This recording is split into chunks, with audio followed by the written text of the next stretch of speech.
Welcome back to another episode of Voices from the Field. I'm Katie Lively with Carrie Deaver Boaz, and I'm super excited to bring our guest on today. She is a legend in the sport and a huge reason of why the sport has grown to where it's at today. So, as always, Carrie, do you want to introduce our guest? Yeah, well, absolutely, because this one's mine. This one's not yours.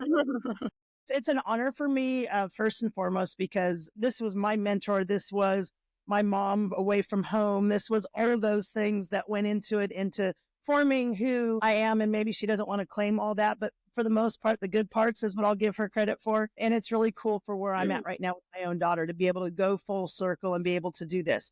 You know, one of the reasons that I joined Extra Inning was because I believe it's really important to know the history and connect generations and share ideas and not be afraid to disagree. And as long as we all have the intent that we're trying to grow the sport for the women, which is really what Extra Innings is. It's a company owned by women, ran by women. And so to me, it's to our motto of empowering, inspiring, and supporting young women. So this is kind of our stage in our time. And so it is such an honor for me to introduce my former college coach, Margie Wright.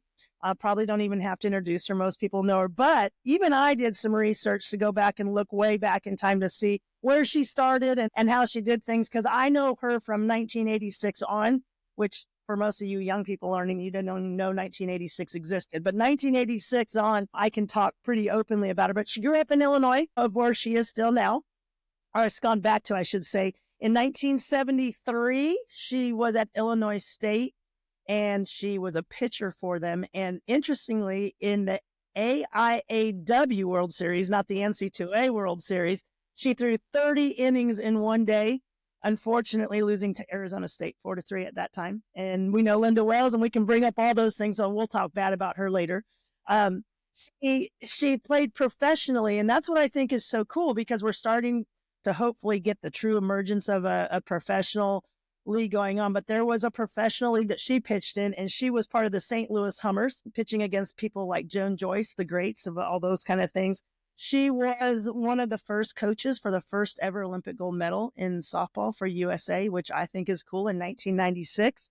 But she started all the way back, and I'm not sure I'm going to say this right, Coach, so correct me, at Metamora Township High School. Is that correct?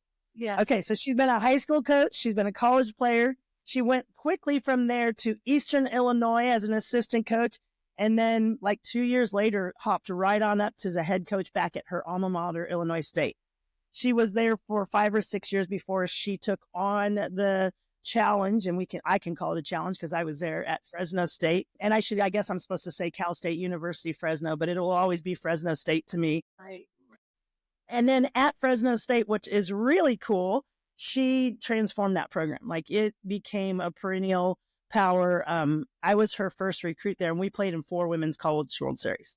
So if you think about it, I was her first recruit. So the first year off running with what she was doing, we went to it all 4 times. And sadly, 3 years in a row, we were the bridesmaid. But that led to the first national title in 1998 with Amanda Scott, who is Courtney Scott, who my daughter is going to go play for at Arkansas. So truly full circle. Like, God has had his hand in the whole thing, and I didn't even really realize how much. But I want to talk one more thing about it. She was the first coach to ever reach 1,000 wins at the NCAA. So I think that's really cool.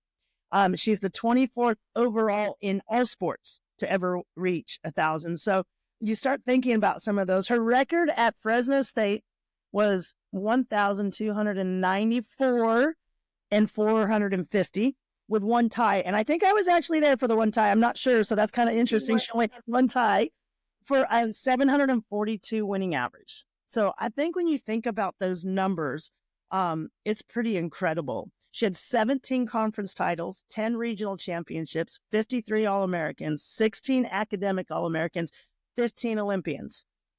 She's been inducted to multiple Hall of Fames, but the one that I think is the neatest, because I didn't know this, I learned this in researching her, is that she was inducted into the International Women's Hall of Fame in New York. And so I don't know what box she hasn't checked. And I don't know if she is now currently, you're the Wheatland Spikes player development. Nope, not doing that. She's retired.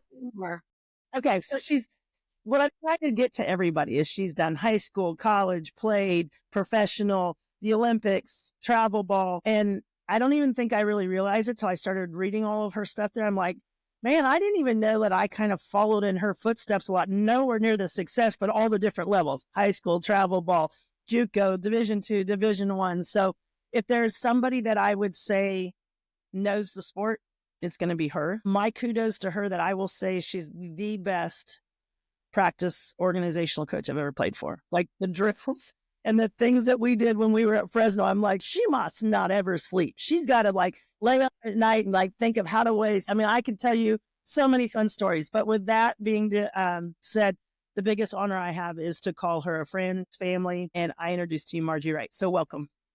Thank you. Thank you. I'm so honored to be here. I can't even tell you. And Carrie, you are the reason Fresno State was as successful as it was for all those years, because you were the first. I mean, you were, a group of first young women that took a chance actually to come to a mid-major university and work really hard and to be runner-up 3 times in a year to a team and a school that was a perennial national champion. So kudos to you. Well, I appreciate that, but I got lucky. She got lucky, and I got lucky. We play for some really special people. We use this podcast to sometimes ask controversial questions to get everybody's, and there's no right or wrong answer. But one of the first things that I would want to say or ask, because I would really love to hear it from my own self, so I'm being selfish right now, is obviously this game has evolved over the years. I mean, I look at it and I'm thinking, shoot, I was the first group that moved back to 43 feet. I got out right before the yellow ball came in. You start saying these. And one of my fun memories is somebody sent me, I don't know where they got it. I'm probably thinking it was Chris that used to tape us on everything, sent a clip to me of me pitching at the College World Series. And it's black and white. That's so bad. It's black and white. Oh.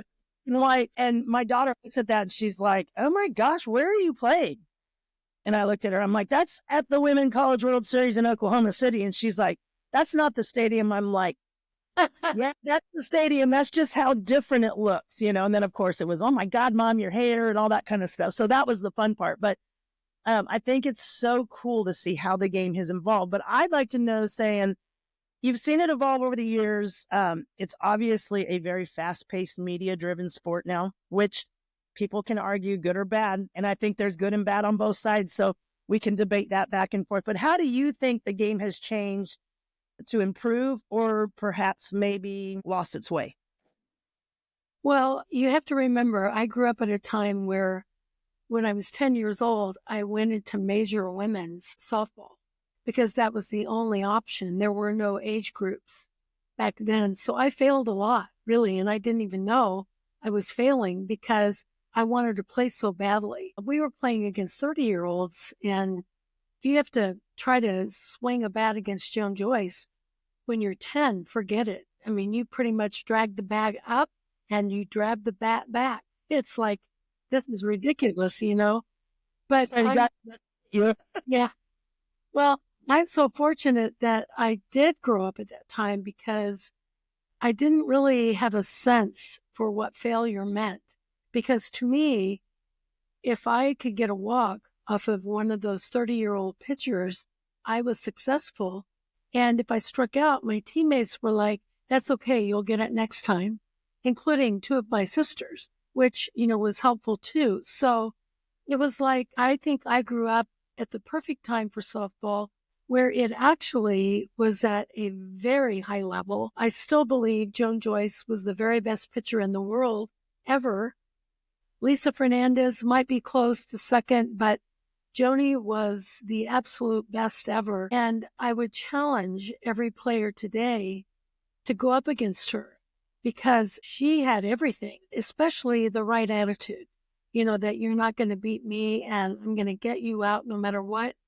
So I felt really lucky that I had mentors that were the best of what the sport had to offer at the time, and also I think today, because I look up to those women as they were the best ever. Our professional league was such a challenge because it was like, oh my God, 1 through 9 could hit over 400, in that league. And it was like, who am I going to choose to try to get out? Because the next one coming up is going to be tougher. So I just feel softball, I mean, it's such a wonderful sport, and it has really gone through a lot of changes. But other than the run and slap, we had everything you needed way back in the 60s and 70s. And some of the best pitchers that ever existed were back Yeah. then. Yes, absolutely. Absolutely. Well, and when I look at the evolution of the sport, I think the thing that's hard is anytime human beings go through change, they don't like it. That it's going to be instantaneously pushed back. This isn't as good. And I think some of the changes have been, the good part is it's elevating women to be treated closer to what men are. Yes. From a financial standpoint, from a coverage standpoint. And I think for me, when I saw the first true radical transition, I was actually coaching in the pro league. So my first true transition for me was jaw dropping, was I was coaching the Washington Glory. And it was really mine to screw up because I had Monica Abbott, Desiree Serrano, Sarah Pauling. I'm thinking, man, if I don't win this, I'm a loser. Like, how do you not have those arms and like go do those things? I had Kelly Kreshman, like I had all these big greats, but we were playing against the Jenny Finches and the Kat Osterman, but I was much more loaded. So I'm not even going to claim anything. What I'll claim is I got really good at managing egos and I didn't really coach the game. I just managed the athletes that I had. But one of the things that for me, that was at a game, we had 5,000 people there watching us, Kat Osterman. We beat Kat Osterman. Cool. After the game, they put up the little, everybody goes signs autographs. And I walk up to see the players sitting there. And the first 15 people standing in line were little boys ages 8 to 10. And I was like, I just stood there and I literally had a tear in my eye. One of the girls is like, what's wrong with you? I'm like, that's the coolest moment. I still get goosebumps. I'm like, little boys want those women's autographs. We had just turned a page. And they looked at me and they're like, and I'm thinking, and you just think that's normal. That's so cool. Like, I was like, I wasn't even offended by them. I was like, I think it's so cool that you think that I'm weird, that I'm noticing that. Like, that's huge. And we were used to the little girls. Right. I never saw a little boy run up and say, hey, can I have your autograph? It was like, yeah, you're a girl. So I think for me, that evolution was just like, wow. And then I go full circle to what Macy's going through and go on these recruiting trips. I'm like, girl, if you fail, you're a loser because you're getting everything you need to succeed. Everything. And I said, now where I could see a lot of these athletes failing is post-college because they get everything done for them. I'm like, Margie, Coach, you're like, love this. So my dad went on our recruiting trip to Arkansas with Macy and they sit us in there and they've got these people doing this huge thing. And you just see my dad looking around like, oh my gosh, and looks at me, the guy goes, the gentleman goes, and he was the one that's there for player development off the field, like helping with NILs and helping with tutors. And like, if he says his comment was, if you need a tutor at 2:00 in the morning because you're up late starting, you just text this number and we can provide it. I'm like, my dad goes, and then the guy says, so is there anything that we can help to make sure that you understand we're going to help your children or help your kids succeed? My dad goes, are you going to go and live with them after college? Because how are they going to know how to do anything? Because he's talking about tax and I mean, everything. And I just was like, it was amazing. Like, you felt like you were at a 5-star cruise and people were running around with little drinks in their hands. And I'm thinking, we are not in Kansas anymore. Like, this is a really different experience. So to know where Coach came from to where I'm at to where Macy's going, I told Macy, I'm like, hold on to your socks, baby. And I'm like, because the next 10 years, you're going to go on a ride that none of us can even understand. And I'm like, and as long as God allows us to live long enough, like, your children will see things that you would never. I'm like, I just can't. My grandmother came from California on a stagecoach from Oklahoma. Right. And I think about that. And when she told me that, I was like, man, the changes you've seen. And yet all of a sudden in like the last 5 years, I'm like, I feel like I know what my grandmother went through, like the changes that we're seeing. The catchers, they've got my catcher wearing it, my daughter wearing an earpiece. And I'm like, I would have never done that. I would have said, Coach, you can fire me. You ain't talking in my head. That's what is in my head. I don't need any more voices in my head. So absolutely, that evolution is cool. So I would love to hear your perspective, Katie, of the evolution that you've seen, because your evolution might not seem as big because you're a baby. You were just playing. Yeah, I mean, I just think then everything being televised. I played at a mid-major, so the fact that all of our games were still televised is crazy, because I know when I was like 10, 11 years old, it was usually just, the big schools playing the World Series, that kind of thing. But the fact that Troy University and Lower Alabama is, televising every home game is crazy to me. Like, that's wild. But I actually want to ask Coach Margie a question, because you mentioned something that's really interesting, and I want to hear your thoughts behind it. You said that when you were younger, you didn't really grasp failure as much. Like, you saw, hey, I walked, that's a win. Or if I strike out, that's fine, I'm going to get them next time. I feel like now it's not like that. Like, I have a friend that gives lessons, and she's a 10-year-old little girl, and she literally told her on Monday, I'm scared of failing. And she's 10 at a lesson, like going through front toss. So I just want to hear your perspective. Like, why do you think now there seems to be more pressure from the younger players? Like, is it media? Is it parents? Is it the travel ball world? Like, what do you think is contributing to these young players at 10, 11 years old feeling so much pressure and understanding failure more than they should at that age? Well, I think the best way I can frame it is, when I supposedly failed and I didn't realize it, the only feedback that I got was, you will get it next time, or keep working hard and you'll get it. That was the only feedback I got. I never got from my parents, from my coach, who was my dad, actually, but I never got any feedback other than, you'll get it next time. And don't worry about it. Just keep working. That was the only feedback I ever had. So at 10 years old, what else are you supposed to know? You're not going to know anything else other than, that's okay. That's not failure, because you will get it next time. And my parents were smart enough to say, well, you get it next time because you go work harder. And I would go over to the grade school and throw balls against the brick wall and have it come off a lot of different directions, so that I could work on my fielding, work on my pitching, work on everything on my own that I chose to do, not that someone was telling me to go do. Today, everybody has so many other things they can be doing with their time. I didn't have anything else to do in a town of 700. That's what I did, where I went and played baseball with all my boyfriends, that I grew up with over at the junior high, with a rubber ball. And we would play all day until the ball got destroyed. And so I didn't know anything other than, keep working and you'll get it. And I think that's the only philosophy I could take into coaching. And Carrie can attest to this. I always used to tell them, if you work harder than everyone else, you'll win. And we did. We worked harder than everybody, because it was like, what else do we have to lose? I didn't get into any of the very top athletes, except the ones who I thought were top athletes, like Carrie and Martha and Shelley. And my first recruiting class, they were studs in my mind, but it was because I knew they would get better in time, and they were already good and they were going to get better. How could we lose? So I just think it's unfortunate that coaches or parents or whoever is giving them the wrong information of, you need to work hard, you need to get this. No, it's not you need to do anything. You go out and you do it because you want to, and you want to be the very best. And that was part of my philosophy, was these guys, you got to teach these guys that they want to be the very best.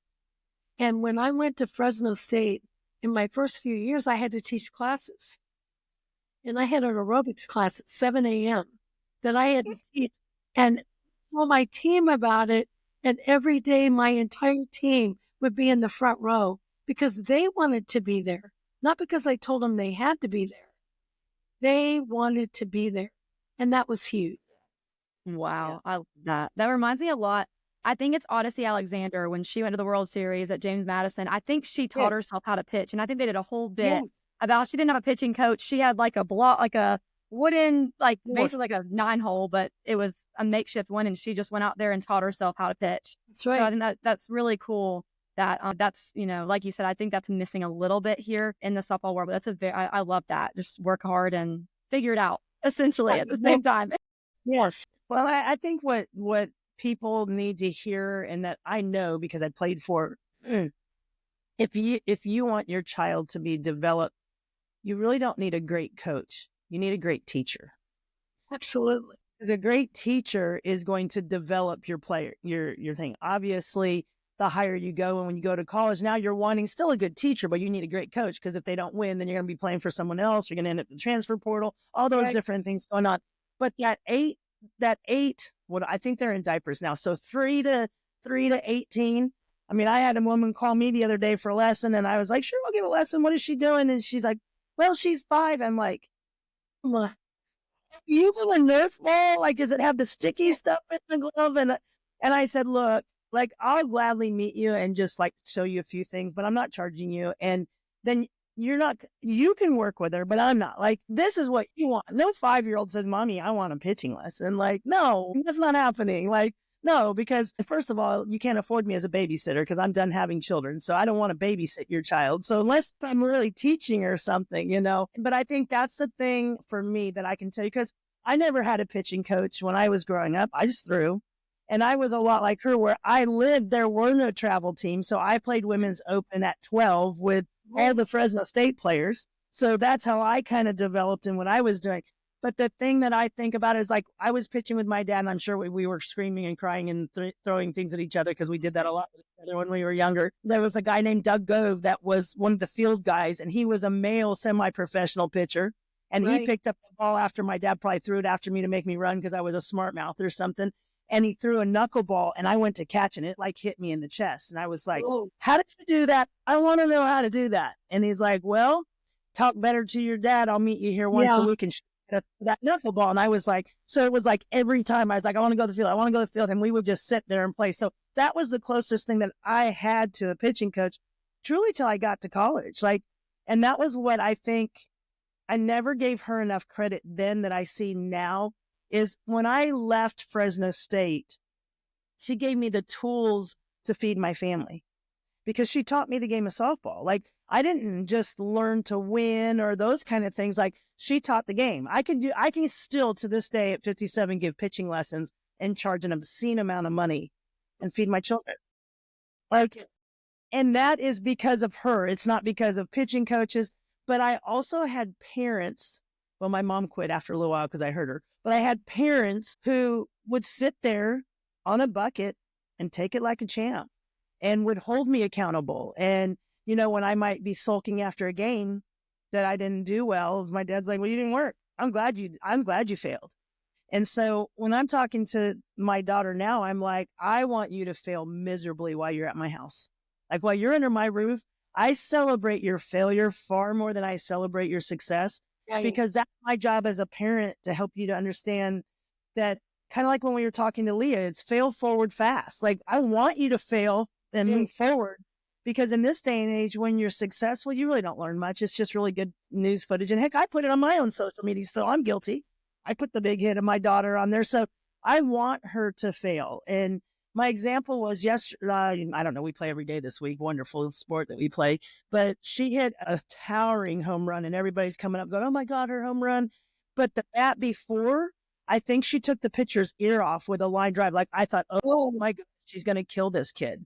Right. And that was the one that she came off the field. And that was the best hit. And she's like, the home run. I'm like, no, the one where you almost killed the pitcher right up the middle.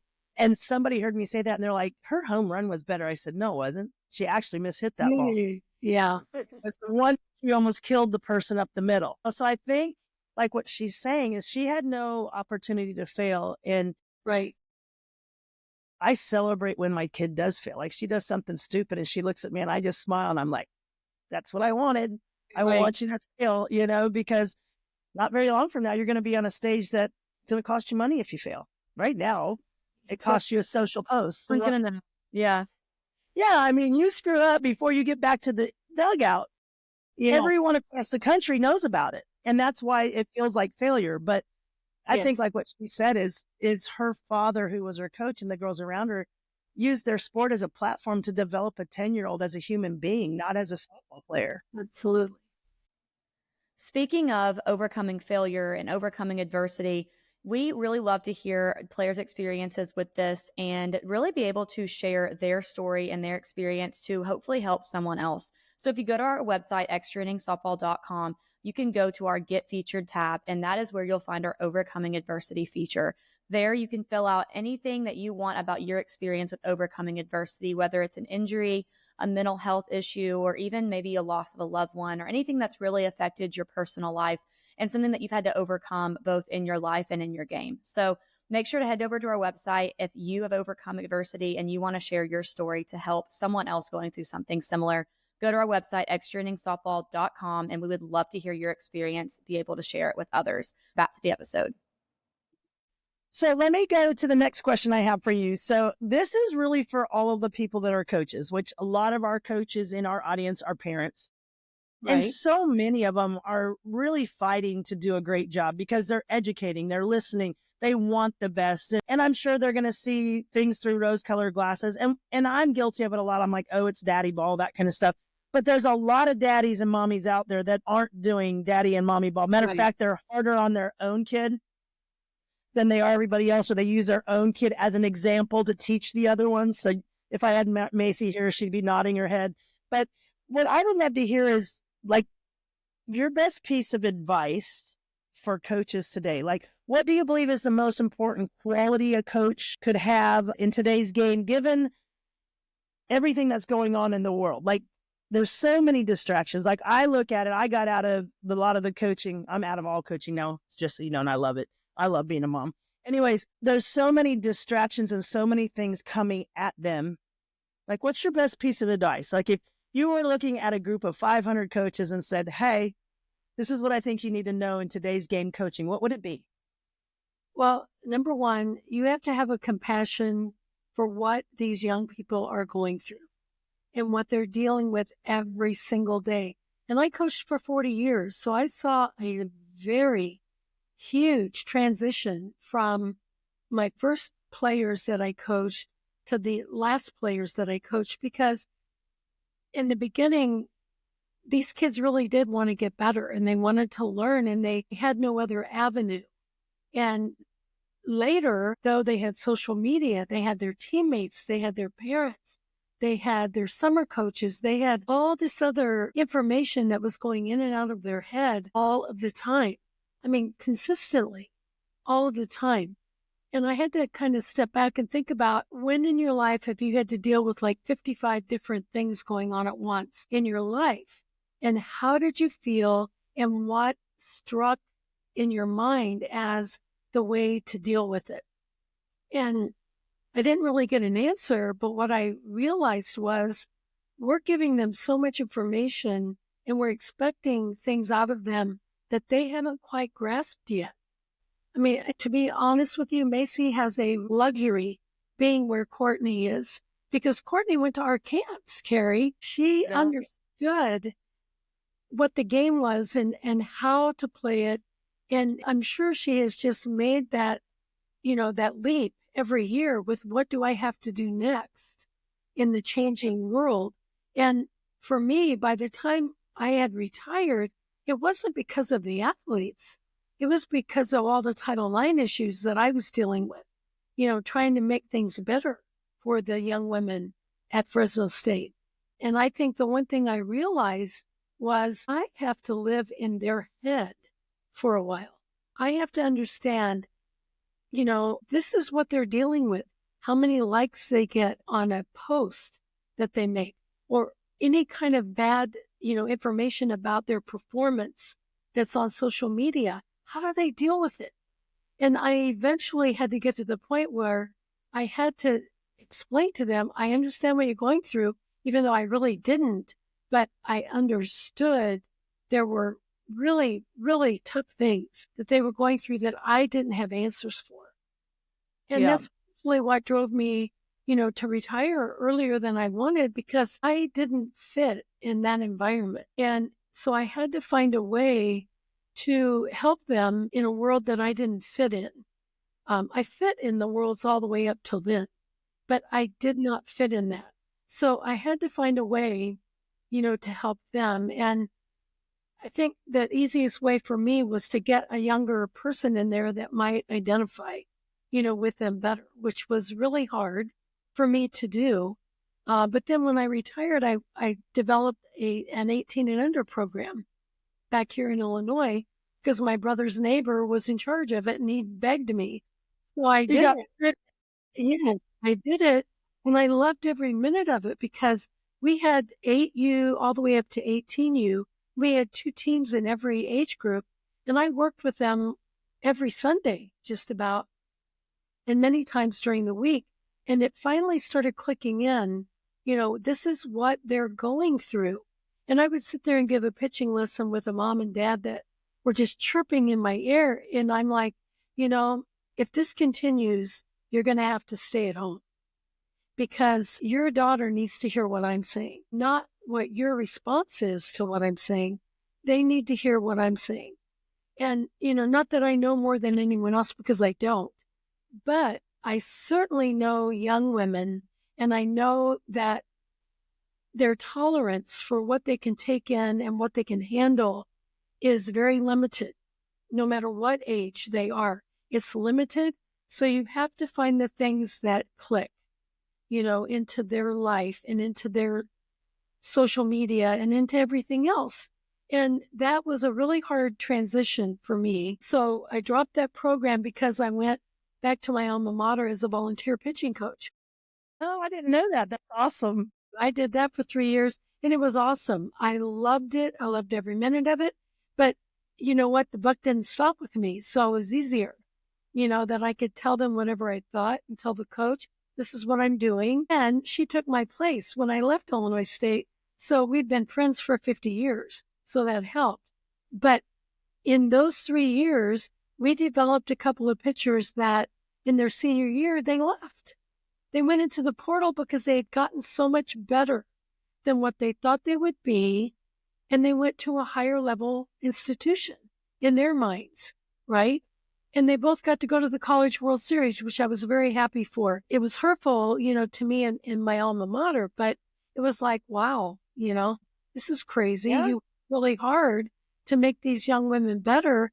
And then they leave because they have that option, now. And, I was around long enough to know when you transfer, you either couldn't go, you had to wait a year, you had to get permission, or you could transfer. But then, there were so many other, rules and regulations. And now it's just like, I don't have to be committed to anything, which I think it's very much a downfall to all sports in the NCAA because these are still college athletes that need to learn and need to grow up kind of in their sport, and they're not getting the opportunity to do that. Yeah. Well, I think that's an interesting thing because that leads us to the next question. That's the hot topic. Okay. Is NIL and player empowerment. And you and I might agree or disagree on some of those things. I think it'd be fun to banter back and forth because I always like to do it because I'm always trying to hear other sides. I think there's goods and bads with NIL. I think there's goods and bad with the portal.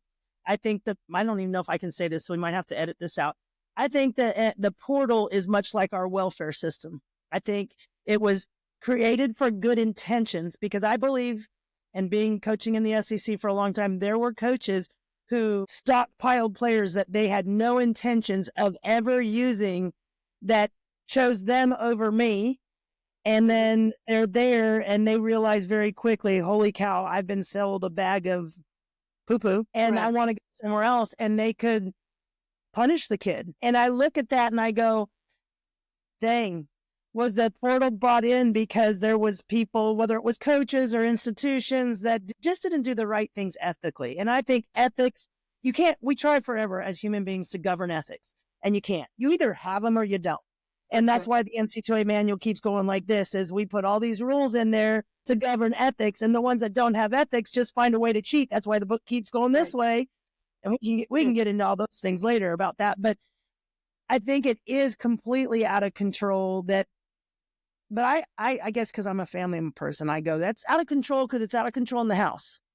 Sure. It doesn't have anything to do with the institutions or it's out of control in the house. Because like when Macy was going through her recruiting process, I said, look, I look at this as your first practice of choosing your life partner.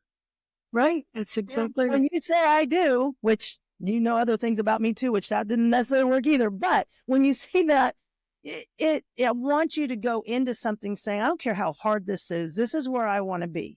That's Whether right. the coach leaves, whether I'm starting, whether all that kind of stuff. Now, could that change in your career? Yeah, it could change because there might be a coaching change that looks at you and goes, look, you need to go into the portal because you're not playing for me. Those are Right. different stories. And I don't think those kids should have ever been punished in the first place. Like, Right. someone who's not playing that could be starting at 7 other schools.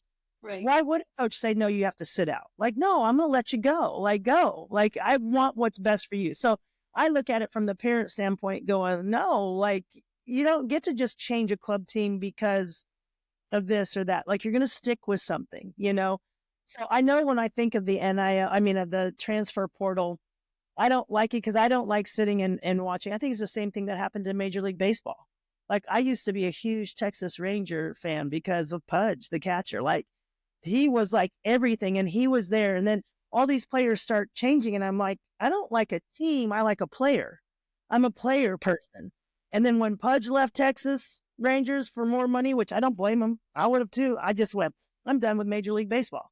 Right. So I think that people are going to start having, they're going to be fans of players and not necessarily of institutions, which then could come full circle because then that's money. Because then the money's only going to the players go, not necessarily the school they go to.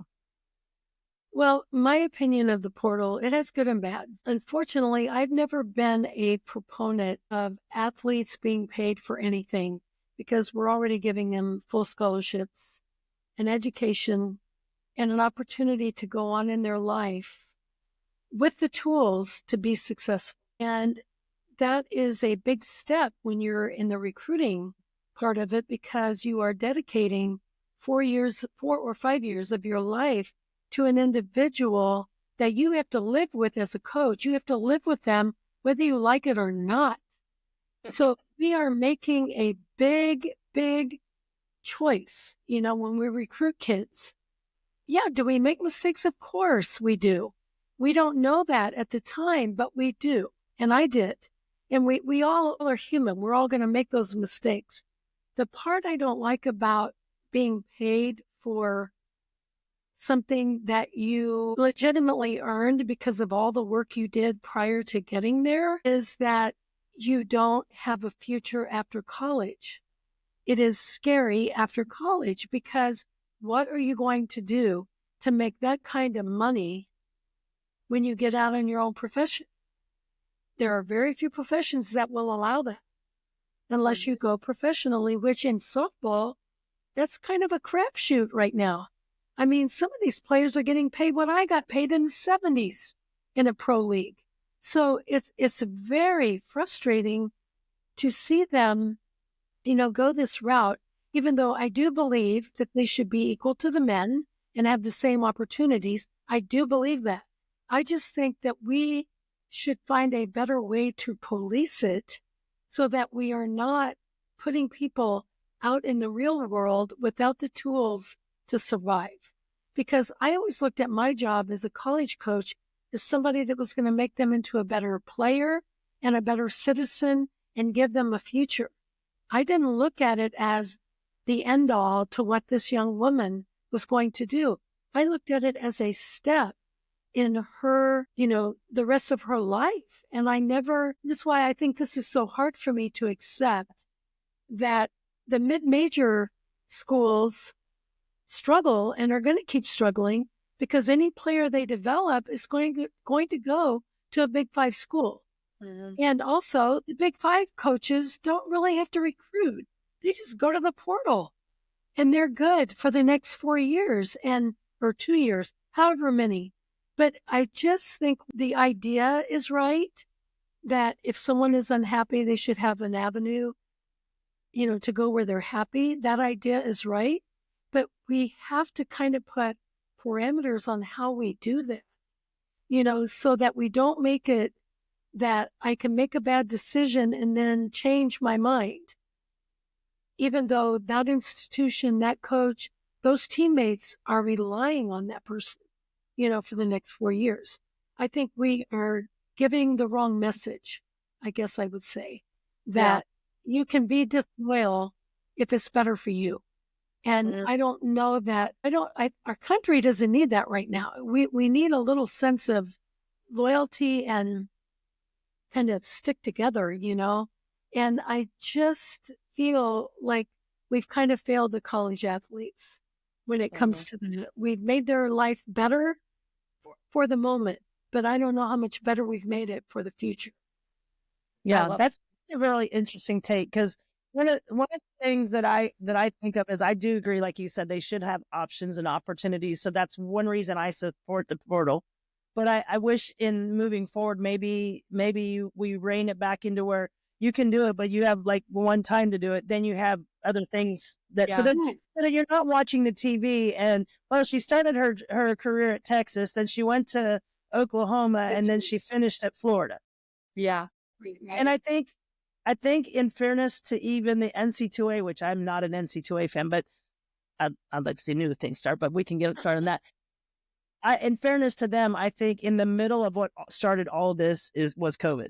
Like, we got thrown into this dither of like, we didn't even know what we didn't know. And so I get it. And then when I think about the money and the things that you're saying, like, I have like all these ideas and opinions, what they're like. That's just everybody's opinion. But there's a part of me that likes some of the money part of it to an extent, because when I look at it, I think the NCAA was hoarding money and getting so filthy rich off of athletes and coaches. To be honest, as much as I felt bad for Stanford that Nyjah left and went to Texas Tech, when I saw the $1.2 million, I'm like, atta girl, just blow through another glass ceiling from a financial point of raising women. So I feel like we live in these two different paradoxes of what I believe is right for what I'm going to teach my own kid, and what I want to see women do to keep busting through those ceilings to get the pro leagues.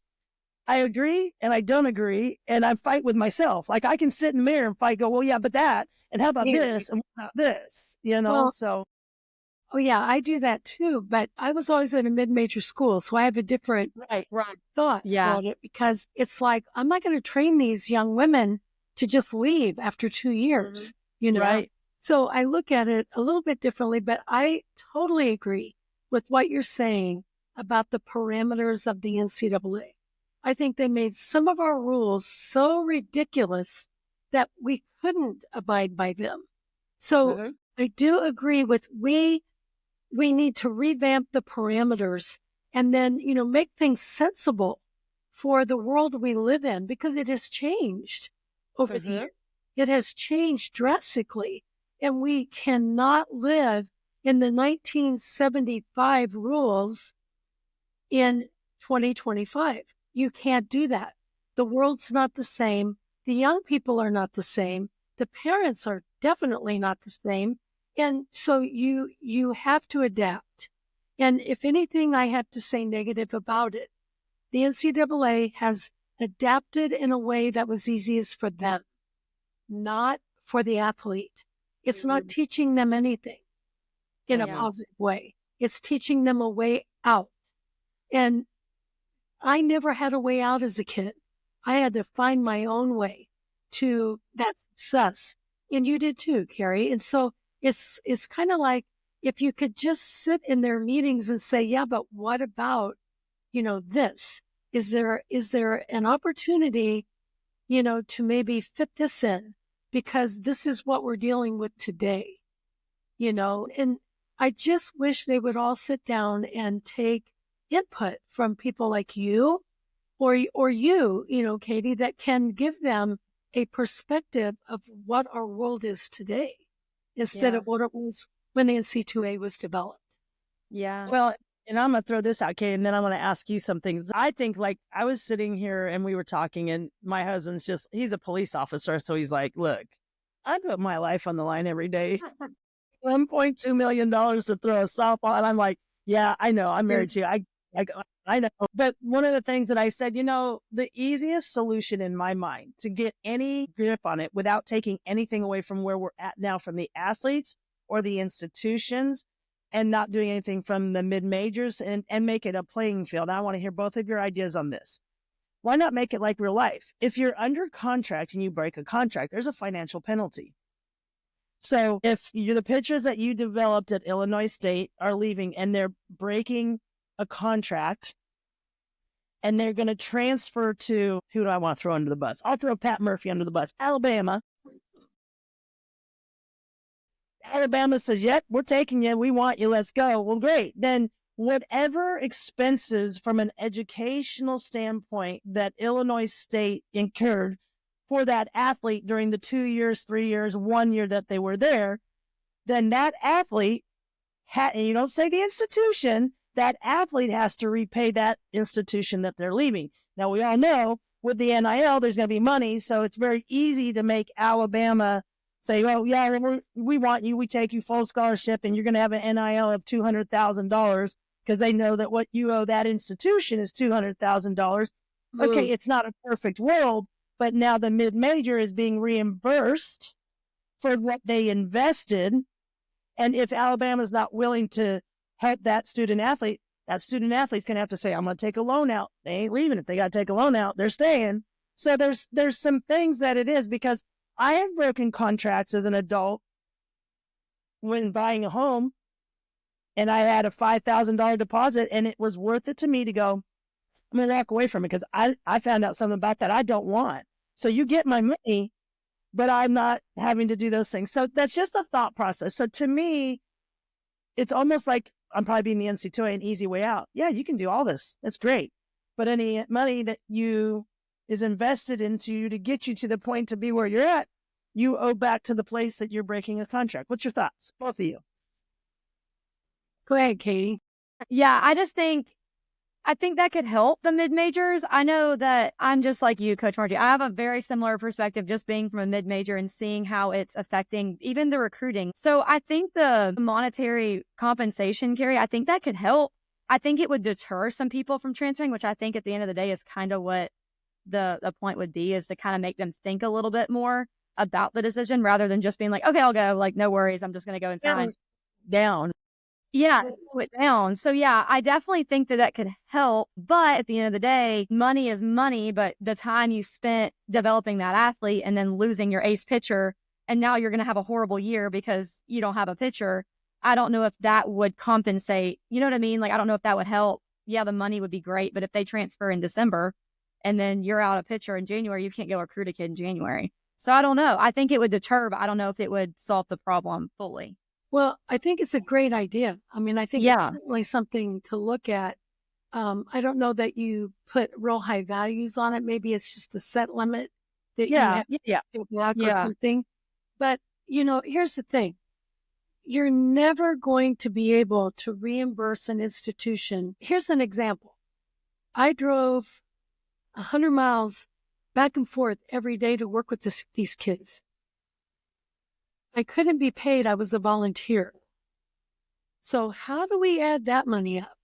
How do we add, having to get a new car the next year because I wore that one out? How do we add all the other things that go along with, how do we add that this kid called her head coach in the middle of the night because her boyfriend was beating her up or whatever? How do we add a value to everything that the institution or the coach or the staff or whoever has done for these people? Here's the problem. This got initiated in the NCAA because of football.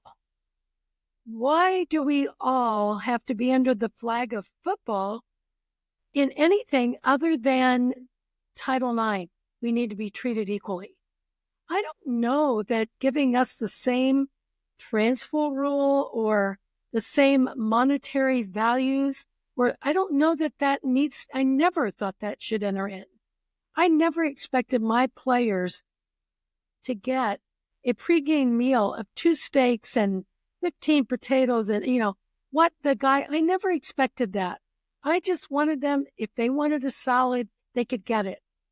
And this was the time they could get it. I think we got so locked into, okay, this is what we get for football, therefore everyone needs to get it, that it got out of control, completely out of control. because the NCAA did not know how to handle it. Mm-hmm. It was easier for them to say everything's the same. And this is exactly the same deal that I think we fell into with the portal and with the NIL is absolutely ridiculous. If you don't put my figure on a poster and everybody in the world knows who it is, why should I be getting $1 million for that? I'm sorry. I have the opportunity to go professionally, especially in football and baseball and basketball and those sports. You have that opportunity. Maybe we teach the value of keep working at it until you earn that. I don't know. I mean, I certainly don't know the answer, but I think we're out of control to now there are many coaches that wish it never happened. We've opened Pandora's box for sure, and there's no closing it once it's open. Yeah, because I know Monica last week on our podcast episode, so if anyone's listening and haven't gone listen to it, go listen to it. But she had said that she's really worried that this generation of softball players are going to be a little shell-shocked when they go pro.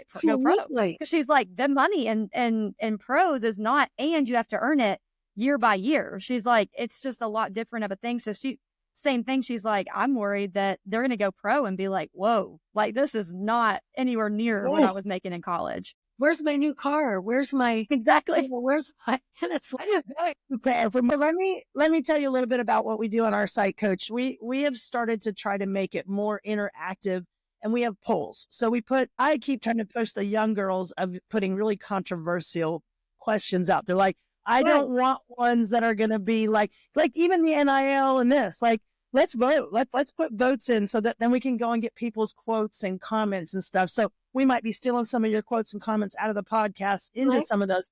And like one of the ones that we have that we're trying to do, and I can't wait to hear your thought process on it because I'm very opinionated about this one. Not that that might surprise Katie. It doesn't surprise me. Is like the mask. I think I would surprise you, and we're talking about the game face mask, defensively stuff.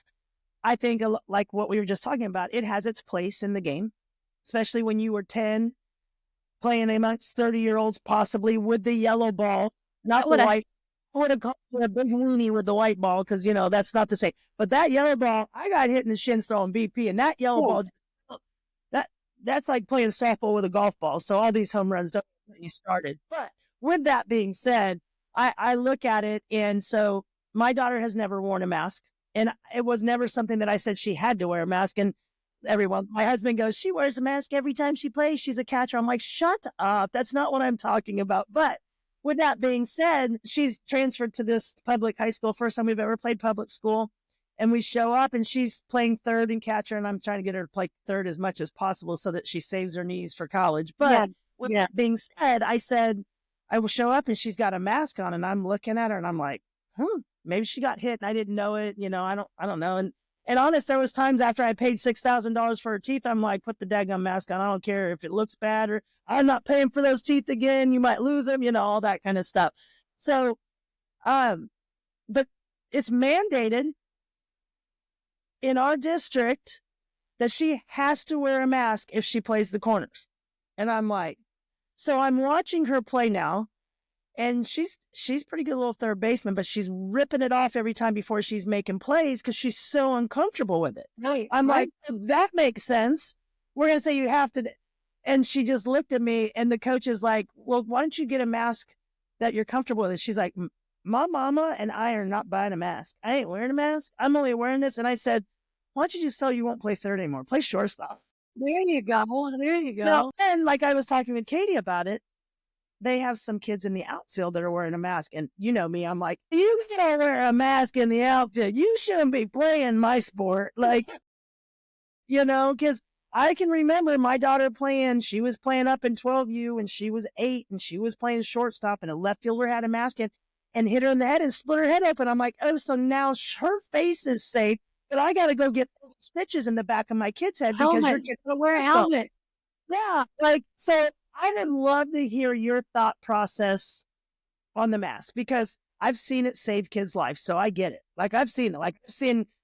I saw a 12-year-old, heck, I worked for Rip It, who made the mask. So I'm like, good thing they're not paying my check anymore. But so all of those kind of things, tell me your thought process on the mask, because we're going to put that out on a poll, and I'd love to have you be able to weigh. Okay. Well, here's my thought. When I think you should wear a mask up until you get into high school, but I also think you have to put parameters on the speed of the ball and these hot bats. I think you have to put parameters on all of that because it makes the game completely unplayable at times, for any individual. We teach kids when they're little to not be afraid of the ball. That's the first thing we teach. Use both hands and don't be afraid of the ball. Keep your nose in there, right? Or whatever.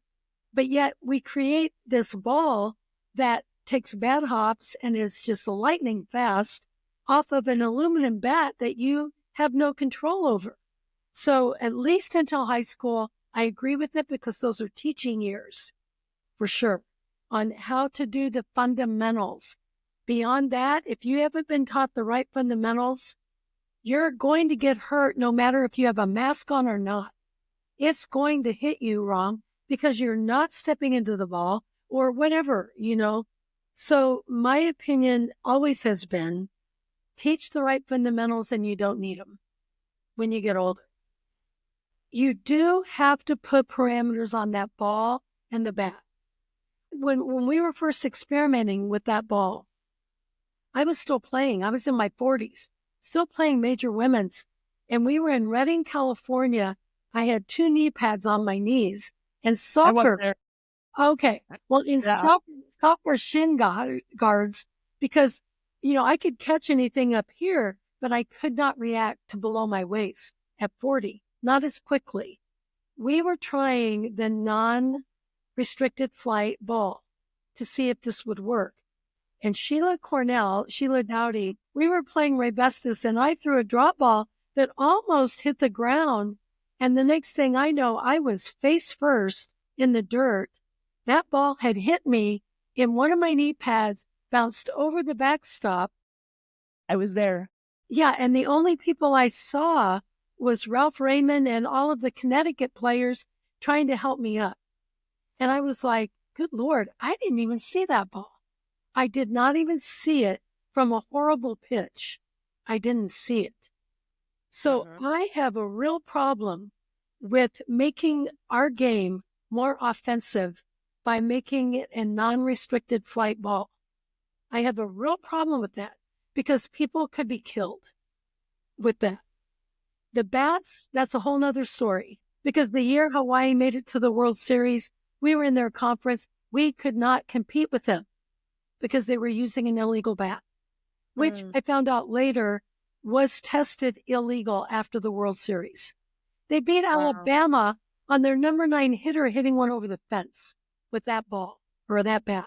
So I think we, in our effort to try to make our game more visible and have more fans and everything else, we move the fences in, we make a hotter bat, a hotter ball, and I think it is detrimental to the athletes. I cannot stand seeing a third baseman playing behind the bag in softball. It's ridiculous. They're not used to fielding a ball like that unless they played shortstop or second base. It's awful. And I think it takes away from them. It takes away from the sport because the sport was a fast game. That's what made it appealing. Nobody bought into it. That wasn't our fault. We were still playing the game the same way. We won the College World Series, and the only game that got televised in 1998 was the College Championship. How sad. And they missed Nina's home run because they were talking about the Men's World Series coming up the next week, and she hit the first pitch of the inning over the fence. So we do everything for television. Well, how about let's make the game safer for the young women that play it and the people that coach these young women on execution. Let's make it safer for them. If you can't tell already, we love to bring up controversial topics on this podcast. We love to hear y'all's opinions on things that are a little bit heated, can get really controversial, and things that really matter to our game. There's no right or wrong answer. It's just really everybody's opinion, and we want to hear yours. So if you go to our polls tab on our website, extrainningsoftball.com, we have a lot of poll questions that we want answered. We have questions about roles and how it can affect your performance. We're talking about a good teammate and what qualities are in that, as well as how parents can help their child embrace their role in the team chemistry, a packed early season, and so much more. So make sure you go over to our website, extrainningsoftball.com, and go to our polls tab to put in your opinion and give your 2 cents on topics that matter most. Well, you'll appreciate this, Coach. So this was the conversation I had with her high school coach. She said, yeah, it's a district rule. And I said, so who do I talk to about that? She's like, well, what do you mean? I'm like, I have some questions. That's my daughter, my decisions, not yours. And she looked at me and she smiled. I said, I'm not going to cause a scene. She doesn't really care at this point in time. She just did it. But I want to ask some questions. And she's like, well, what question do you want to ask? I said, do the boys have to wear masks? And she just looked at me. I said, did you hear what I asked? And she said, yeah. And I said, do you have an answer? She said, no, they don't have to. I said, is it mandatory they wear a cup? And she looks at me and she goes, is it what? I said, is it mandatory they wear a cup? She goes, well, I don't know. I said, and if it is, who checks? Exactly. She looked at me and she's like, I'll get you that number. I'm getting out of the way. I'm like, that's fine. I'm like, I don't mind stirring the pot because I want someone to think. They might not change their decision. We'll be gone by the time it changes. So it doesn't really matter. But I want someone to think about it than just to randomly go, oh, this is our cute little girls and they got to wear masks. So the pitcher first and third have to wear it, but short and second don't. And the shortstop's playing up that close half the time. So I think that's why I asked that question about what those are. Katie, what other questions you have regarding the polls that we can get some of her feedback on? I know we have a lot of questions this next month in March. We're talking about roles and adapting to new roles and being a good teammate and that kind of stuff. So I think I actually just want to ask you about being a good teammate, because I think that when you include the transfer portal, you include, and even in high school ball with travel ball, leaving teams, and kind of the loyalty piece is missing just a little bit. What do you define as a good teammate, and how would you tell somebody that's listening to this episode, high school, maybe recruitable age, maybe even in college, or even starting out 10, 11 years old, like what would you tell them on like, here's what you need to do to be a good teammate? Well, depending on your position. So if I'm a pitcher, I want the other 8 people to love playing behind me, to absolutely love it. And whatever that means for that individual, that's what it means. Like for me, and when I first went into the pro league, we were told that we were all being paid this amount of money and we were the highest paid pitcher. And then we found out we were all being paid the same. I decided, oh no, I'm going to be the best pitcher in this program. So I would go out every day and pitch extra batting practice to my teammates and not even care about it. Just do it to make them better. Therefore, they wanted to play behind me because I was sacrificing my time and effort to make them better. That's number one. Any opportunity you have to make your teammate better should be the number one priority. For them to accept you as a great teammate. I always used to tell my players, even in college, hey, who are you throwing that ball to? You think you're a great third baseman? Who's catching it on the other end? If you don't have them, how do you become a great third baseman using that position? And all of a sudden, their throws get better because it's like, oh, geez, yeah. Or I put them over to first base and make people throw bad throws at them for an hour. Yeah. And they're like, oh, God, I got to get better at this. Yeah. So you have to make your teammates want you by their side. You have to convince them, I'm your savior. I'm here for you. I'm not here for me. I'm here for you, you know? And honestly, that's the only reason I played until I was in my 40s, because I was way past my prime. And if I didn't have a catcher like Shelley Stokes or Linda Wells that could make me look good, I could not continue to do it. So I always, and I think every player should always reach out to their teammates. It's never just about you. You chose a team sport because you wanted to be included. You didn't choose it because you thought you were the best athlete in the world. You could have gone and run track or played golf or whatever. You chose softball because you love being a part of a team. Then make everybody love you and want you next to them when, time is tough. And you always defend your players. You defend your coach too. The one thing I noticed at the end of my career was I never saw so many players throw their teammates or their coaches under the bus. It was just like, I can't deal with this. Mm-hmm. I'm not used to this. No matter if Sally made the last bad play and you lost the game, you had 7 other innings to change the outcome. Right. And no matter what, you never throw your player under the bus. You take responsibility for them. And if your shortstop made the error that lost the game, in your mind, in your parents' mind, in the coach's mind, in the fans, everything else, you step up as a pitcher and say, I could have thrown a better pitch. And it wouldn't have been hit that hard. I mean, you always have to have your players, your teammates' best interests at heart before yours. Always.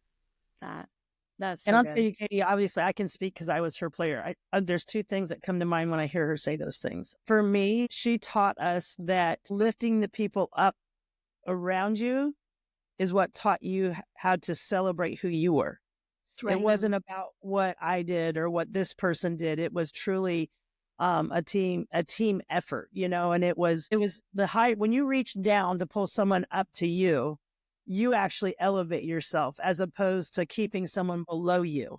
And I think that was huge. And I think for me, and it's something that I hope that I can always attribute back to Fresno, where it started, my family, is I just hope that being a good teammate, being a good coach, the recruiting, the portal, everything we're talking about is if we would all remind ourselves that this is just a platform to be able to share Jesus, because that's really the only thing that matters. The ultimate competition was when he went to the cross for us. So nothing else matters. And he's allowing all 3 of us women to get to talk about a sport that 2 million people might truly know about, that really follow and play and do those kind of stuff. So it's not who you are, it's what you do. And I think if parents at the lessons when she's doing for her pitchers, and they are chirping, when they know it's not who they are, it's just what they do.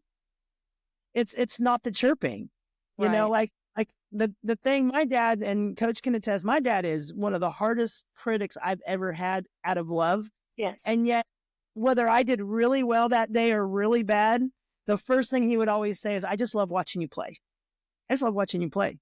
And oh, by the way, you suck today. Like something like that. It wasn't like, oh, you really sucked today, and just on me, because it wasn't who I was, it's just what I did.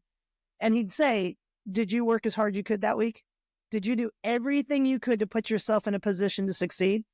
And he's like, and before you answer, you have to face you. And if you can answer yes, then you didn't fail. You just got beat today.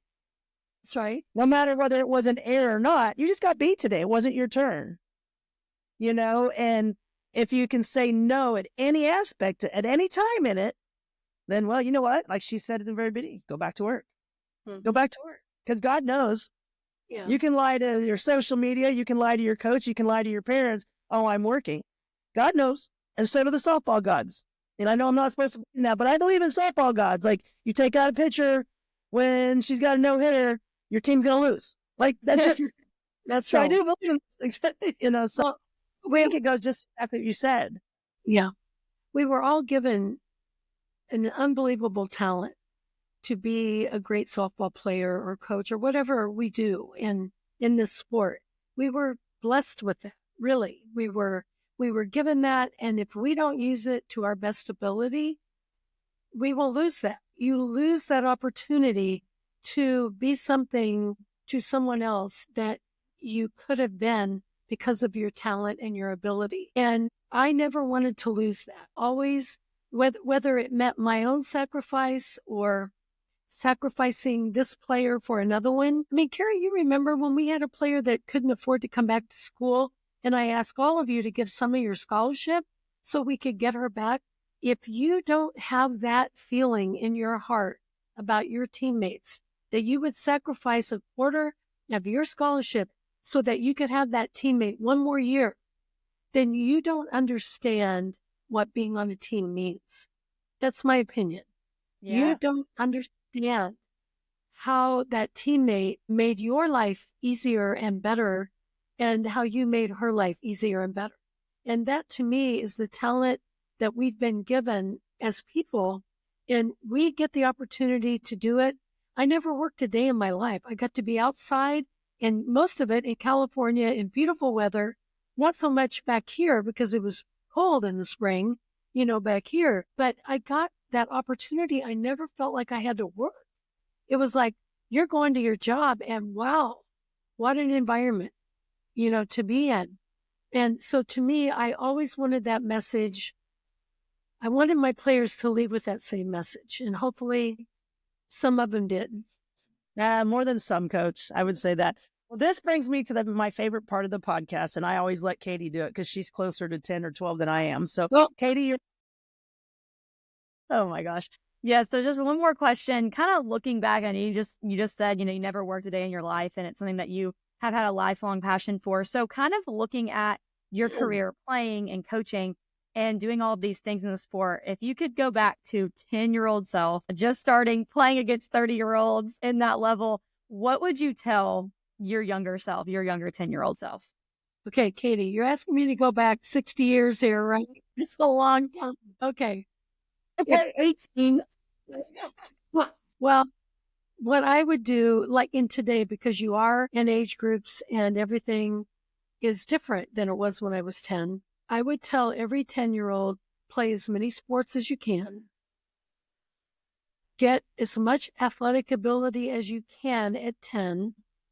Take the time to go work on your own and get an understanding of what that means from your parents or whoever can give you that understanding. Get the idea that you can go out, throw against a wall for 15 minutes and it makes you better. And be okay with that. You understand the sacrifice that will come with winning championships, because that's where you learn it, is when you're 10. A lot of kids, when they're 10, their parents pamper them, which is understandable. I would too, if I had, kids that were that age. Until they were out from under my roof, I would pamper them and then some. But understand that pampering them is giving them the tools to survive in this world. And I've often said, why do we have so many young people getting a gun and shooting people? And, why do we have this going on? And I believe that in whatever avenue we have, we're not teaching them how to deal with failure and how to deal with things not going your way.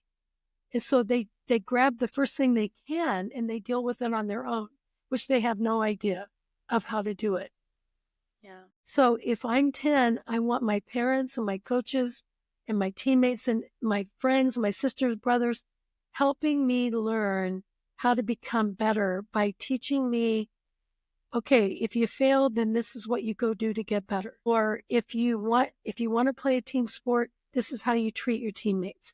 Or giving me the tools to do that and not looking at it as a sacrifice that is negative. Looking at it as something I get to do. Love it. Well, we all know that we don't get to take anything with us. So the only thing we get to do is leave something to the next generations. Well, I love you, and I'll say that on national. I love you too. Katie, it's so nice to meet you. Yes, thank you. It was so great to meet you as well. Thank you for giving your time and giving us some great advice. And okay. Great. Right. Thank you so much. Bye. Thank you so much for listening to today's episode of Voices from the Field. We feel so lucky that we were able to sit down with Coach Margie Wright, an absolute legend in the sport of softball and trailblazer for our sport. She brings so much wisdom and knowledge and expertise, and just being able to bring the perspective of where softball was and how it's developed to where it is today is just so inspiring, and just really is a testament to what she has done for this sport and the possibilities that are almost endless in this sport. So very happy that she was able to hop on. I hope that there's something you can take from that episode. I know that I was able to take a lot from that episode, and I don't even play anymore. So I can only imagine what it can do for people that are still in the game, whether they're coaching, they have a child playing, or they're a player listening themselves. So thank you again for tuning in. I wanted to make sure you guys knew about a new feature that we have on our website. If you go to our nominations and rankings tab on our website, we now have a rankings FAQ tab. So you can go there to learn more about rankings, how you get nominated, what goes into the process, the ranking schedule, and so much more. So if you have any questions about our rankings, make sure to go to our website and find that rankings FAQ section. It's very helpful for people that may be new rankings for the first time and just have some questions that they want answered. On the lines of rankings, we will be releasing our class of 2027 rankings on April 7th. That's when we start releasing those rankings. So if you have a class of 2027 player that you nominated, make sure you stay tuned on our website, and it will start being released on April 7th. So thank you again for tuning in. I hope you guys have a great rest of your day, and we will see you next week.